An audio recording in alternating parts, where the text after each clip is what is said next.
गा मकावे चौरी महारी के सेंट गा मकावे चौरी गहू काटे गोइल बिया पूजवा छौरी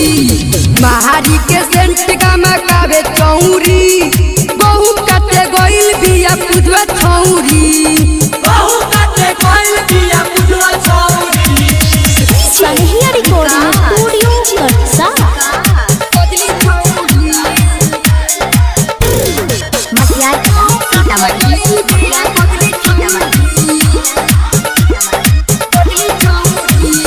जाले नहाई धोआई के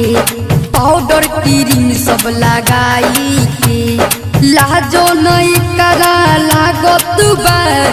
इज्जत डुबाई बाप माई के इज्जत डुबाई बाप माई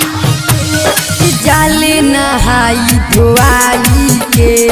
पाउडर क्रीम सब लगाई के लाजो नहीं करा लागत बा इज्जत डुबाई बाप माई के खोजताई यार अभी औरी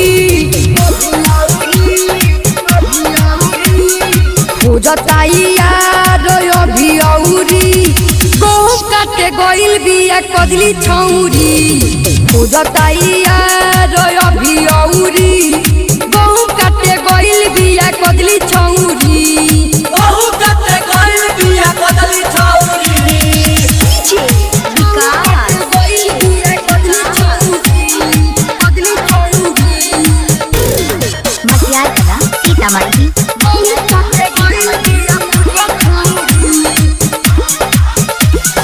हाथों में हंसुआ धैले बिया 10 गोरा के पटैले बिया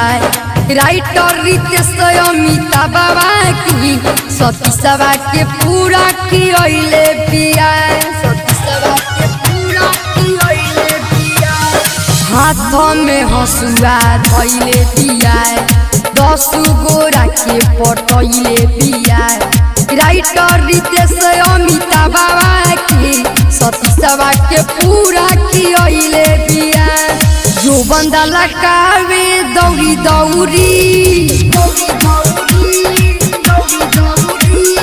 जो बंदा लगावे दौड़ी दौड़ी गहू काटे गोइल बिया पूजवा छौरी महारी के सेंट गा मकावे चौरी